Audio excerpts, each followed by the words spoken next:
Assalamualaikum warahmatullahi wabarakatuh. Di pertemuan kita yang keenam ini, malah kita memulainya dengan bacaan basmalah bersama-sama. Bismillahirrahmanirrahim. Di perkuliahan kita kali ini, kita akan membahas mengenai tipe hukum pidana ekonomi.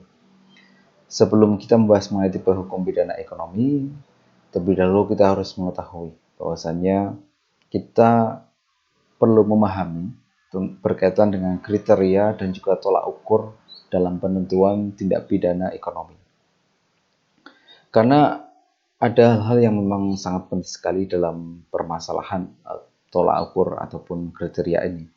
Ketika kita menentukan peraturan perundang-undangan atau kita melakukan penindakan terhadap kejahatan yang berkaitan dengan ekonomi, maka kita harus bisa melihat include risk of the damage-nya. Untuk apa? Supaya to interest of the other-nya kita tahu. Jadi seberapa besar sih resiko yang dihasilkan dari itu. Kemudian banyak tidak hal-hal yang lain yang juga menjadi pendukung dari tindakan kejahatan itu. Kemudian setelah itu baru kita bisa menyesuaikan dengan beberapa tindakan-tindakan kejahatan. Apakah tindakan kejahatan itu akan semakin berkembang ataukah tindakan tersebut bisa kita hilangkan yang berkaitan dengan ekonomi. Karena tindakan kejahatan yang berkaitan dengan ekonomi itu harus bersifat dinamis dalam kita melihatnya. Supaya apa? Supaya kejahatan tindakan pidana ekonomi ini atau kejahatan dalam bidang ekonomi ini bisa teratasi. Ketika ini berkaitan dengan permasalahan politik ataupun kita menghilangkan resiko-resiko dari kegiatan ekonomi ini, dalam artian kita membiarkan itu, maka yang terjadi adalah di pasar ataupun di pasar nasional ataupun sampai ke taraf internasional, ini akan menjadi permasalahan yang akan timbul lagi dan timbul lagi dan timbul lagi. Makanya sebenarnya yang menjadi acuan utama dalam permasalahan tindakan pidana ini adalah permasalahan merugikan, entah itu merugikan secara individu, merugikan orang lain, masyarakat, kemudian merugikan perekonomian nasional, perekonomian internasional. Nah, inilah yang kemudian akan dibawa ke dalam ranah tindakan pidana. Kita akan bicara berkaitan dengan hukum pidana murni terlebih dahulu, gitu. Karena sebenarnya hukum pidana banyak pengaruhnya. Kemudian berkaitan dengan ini, kita juga harus melihat sistem ekonomi global ini semacam apa. Karena ini juga berkaitan dengan sistem perekonomian secara nasional, gitu. Jadi kita mengikuti alur dari sistem perekonomian global. Kemudian yang tidak kalah penting dalam kita membuat masyarakat itu sadar, membuat pelaku ekonomi itu sadar berkaitan dengan hukum, dalam artian dia mentaati hukum. Jadi mereka harus bisa mengetahui dan juga memahami serta menerapkan etika ekonomi. Jadi sebenarnya dalam kegiatan kita, usaha-usaha kita, bisnis kita, itu ada etika-etikanya. Nah, etika-etika ini nanti akan mengiring kita kepada ketaatan hukum. Nah, ketaatan hukum inilah yang dalam beberapa teori disebutkan berkaitan dengan ini, bahwasanya society manager it is ethical, itu responsibility in the backdrop in the legal system. Jadi ini bisa menjadi sebuah sistem, bisa menjadi dasar kita dalam melakukan, dalam artian ini tidak dilarang, tidak ada perintah. Jadi kita melakukan ini itu sudah sesuai dari ketentuan-ketentuan yang ada, gitu. Nah, ini tentunya kita harus memanage bagaimana cara kita mengelola ini. Jadi, mengelola kegiatan ekonomi ini dengan etika-etika yang sudah ada. Kemudian setelah itu ini bisa menjadi sebuah aturan yang dijalankan dengan secara sukarela. Dalam artian ini tidak akan menimbulkan permasalahan tindakan pidana sampai ke tahapan sanksi misalnya. Nah, kemudian yang tidak kalah pentingnya dalam hal ini adalah, kita akan berlanjut, ya.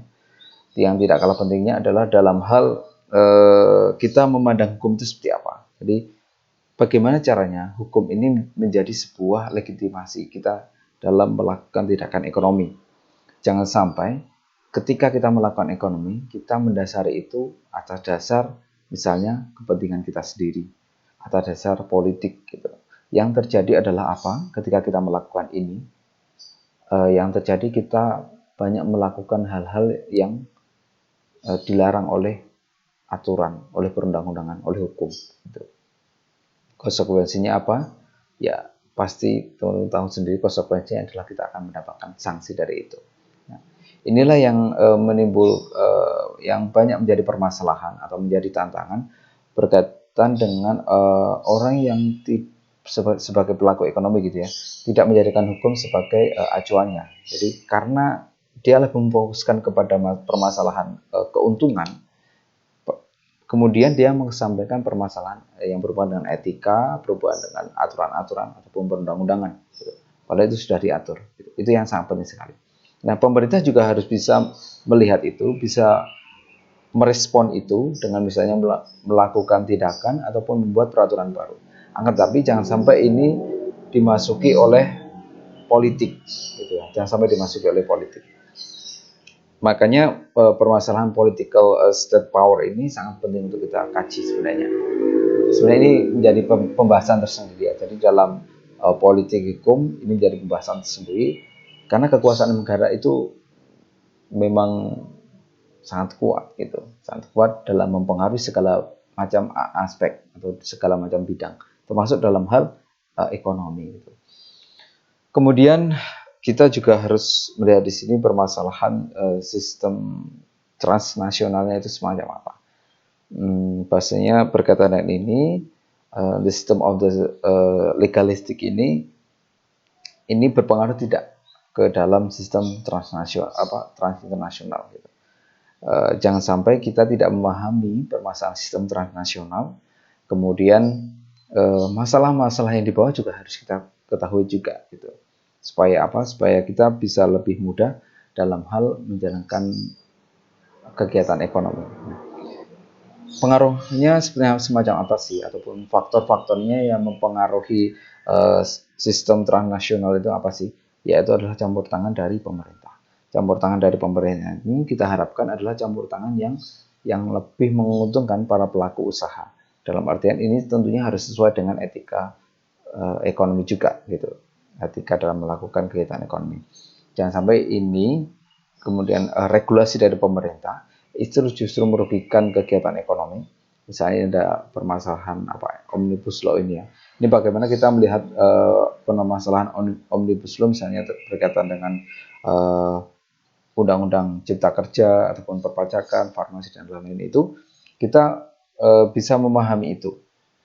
Memahami itu sebagai sebuah regulasi dari pemerintah, apakah itu menguntungkan ataukah itu merugikan pelaku ekonomi. Nah, kita harus melihat itu dengan menggunakan berbagai macam pertimbangan-pertimbangan yang tadi saya sampaikan itu. Permasalahan etika, kemudian permasalahan yang berkaitan dengan persyaratan perekonomian, gitu. Kemudian unsur-unsur hukumnya, gitu. Itu sudah saya sampaikan di pertemuan yang sebelumnya. Nah, kemudian yang tidak kalah pentingnya di sini adalah permasalahan penyimpangan. Penyimpangan ini adalah apa? Penyimpangan dalam hal administrasi. Jadi yang sebenarnya yang menjadi jembatan dari hukum pidana dan juga ekonomi adalah dalam hal segi penyimpangannya ini. Jadi ketika kita melakukan kegiatan ekonomi, kemudian ada penyimpangan-penyimpangan di situ yang berkaitan dengan permasalahan administrasi, maka ini akan berujung kepada permasalahan tindakan pidana. Gitu. Penanggulangan seperti apa sih penanggulangan tindak pidana ekonomi ataupun yang sering disebut sebagai serious crime ini? Tentunya penanggulangannya yang pertama dengan menggunakan regulasi. Jadi kita kalau sebagai pelaku ekonomi ya harus bisa mengawal itu dan mungkin bisa memberikan kritikan-kritikan berkaitan dengan regulasi ini. Sebenarnya dari pemerintah dalam hal mengeluarkan regulasi-regulasi yang berkaitan dengan perekonomian gitu, itu menghadirkan saksi ahli, menghadirkan para pengusaha, tentunya yang hanya perwakilan saja, untuk memberikan masukan-masukan bagaimana sih perundang-undangan yang akan nanti disahkan ini ini tidak merugikan para pelaku usaha, tidak merugikan para buruh juga, jadi tidak merugikan pemerintah juga. Dalam artian ini sama-sama bisa berjalan sesuai dengan aturan. Nah, kemudian berkaitan dengan regulasi pula, itu supplementary criminal law juga sangat penting dalam artian sanksi pidananya. Jadi sanksi pidana itu nanti akan berjalan sesuai dengan ketaatan hukumnya. Jadi ketika sanksinya itu semakin berat, maka ketaatannya itu semakin tinggi itu. Itu dalam teori pidana semacam itu. Kemudian adanya administrasi negara yang lebih tertib. Ya, ini nanti akan berujung kepada kebijakan-kebijakan ekonomi yang lebih bisa memajukan suatu negara. Jadi salah satu tipe dari perekonomian yang itu berhubungan dengan negara itu adalah adanya negara maju, adanya negara berkembang gitu. Nah, itulah yang mempengaruhi faktor-faktor ini. Terus selanjutnya adalah yang mempengaruhi dalam hal penanggulangan tindakan pidana ekonomi ini adalah permasalahan dari peraturannya itu sendiri. Jadi the circle regulation in criminal law. Jadi hukum pidana ataupun perundang-undangan itu harus sinkron dengan peraturan ekonomi. Jadi sebenarnya peraturan ekonomi itu punya sendiri, undang-undang itu punya sendiri. Kemudian ini digabungkan. Nah, ini nanti akan berkaitan dengan permasalahan administrasi itu, dengan permasalahan administrasi. Itu hal-hal yang sangat penting. Terus yang sudah saya bagikan sebenarnya slide-nya sudah saya bagikan. Yang pertama ada tindakan pidana ekonomi dalam KUHP ini. Di tipe yang pertama itu. Nah, di tipe yang pertama ini itu ada tindakan pidana informatika, telematika, kemudian ada tindakan pidana pemalsuan mata uang, tindakan pidana pemalsuan materai, segel, kemudian ada apa lagi nih, cap negara serta merek, kemudian ada tindakan pidana penggelapan, terus tindakan pidana perbuatan curang, tindakan pidana berkaitan dengan merek juga. Nah, kemudian tindakan pidana asuransi, kemudian ada tindakan pidana persaingan curang, tindakan pidana pembebanan atas salinan konsumen dan ikatan kredit, kemudian ada tindakan pidana pengedaran makanan, minuman, obat palsu, terus tindakan pidana perbuatan curang dalam pemborongan bangunan, kemudian ada tindakan pidana yang berkaitan dengan penyesatan neraca yang tidak benar, gitu. Kemudian ada tindakan pidana yang merugikan kreditur, gitu. Kemudian ada tindakan pidana pembuatan atau pengurusan komisaris, gitu. Misalnya di sebuah perusahaan. Kemudian ada tindakan pidana yang berkaitan dengan sarana penerbangan. Kemudian ada tindakan pidana asuransi pesawat udara. Kemudian ada tindakan pidana pencucian uang. Kemudian ada tindakan pidana yang berkaitan dengan produksi air. Ini yang membahayakan nyawa orang dalam hal kesehatan. Kemudian menjual atau menyerahkan barang yang membahayakan. Itu. Kemudian ada yang berhubungan dengan kekerasan ataupun ancaman terhadap kejahatan, misalnya ke pejabat gitu ya, ke pejabat. Kemudian ada tindakan pidana yang berhubungan dan memenuhi perintah pejabat. Ada yang berhubungan dengan pemalsuan uang, kemudian ada yang berhubungan dengan merek dagang. Jadi ada memang beberapa hal itu. Kemudian ada pemalsuan tera, pemalsuan takaran timbangan, pemalsuan hak, kemudian ada pemalsuan data atau otentik, kemudian ada tentang rahasia jabatan, ada yang berkaitan dengan perusahaan, perdagangan, pencurian, gitu, dan berkaitan dengan hal yang lainnya. Nah, itu yang beberapa hal yang berkaitan dengan tindakan ekonomi. Kemudian ada juga yang berkaitan dengan permasalahan jual beli juga, gitu, selain itu. Nah, permasalahan impor juga dibahas sebenarnya di situ. Jadi bagaimana kita mengeluarkan atau memasukkan barang itu diatur juga dalam tindakan pidana ekonomi. Kemudian ada bisa yang berkaitan banyak penadah-penadah kalau di Indonesia ya, ada juga, itu juga diatur juga. Kemudian ada yang di dalam tipe feature of the economic crime, misalnya ada yang terkait dengan operasi operandi ekonomi, kemudian berkaitan dengan pengusaha-pengusaha, gitu ya. Kemudian berkaitan dengan pengendalian ataupun penanganan khususnya. Kemudian ada yang dari tipe Encyclopedia Crime and Justice. Ini ada property crime, regulatory crime, dan ada tax crime. Ini dengan pajak, dengan properti dan lain-lain. Kemudian ada yang tipe integrated atau safe officing. Jadi yang pertama ada forgery, yaitu pemalsuan. Terus ada fraudulent destruction, yaitu penipuan yang merusak. Terus ada removal of the concealment of the recordable instrument. Ini jadi memindahkan atau menyembunyikan instrumen yang berkaitan dengan kegiatan usaha. Kemudian ada passing bad check, ini mengeluarkan cek kosong itu. Jadi ini pernah ada kasus ya di Amerika, kemudian itu terkenal dan pernah dibelungkan juga, ini berkaitan dengan cek kosong. Kemudian ada deceptive business practice, ini sebenarnya berkaitan dengan pebisnis yang curang, pengusaha yang curang. Lalu ada commercial bribery, yaitu penyuapan tapi terhadap pengusaha-pengusaha gitu ya, dalam bentuk usaha-usaha, bukan ke pemerintahan. Kemudian ada the rigging of the content, yaitu kepemilikan tapi salah curang. Jadi dia mengakali kepemilikan suatu usaha gitu, secara curang. Nah, itu.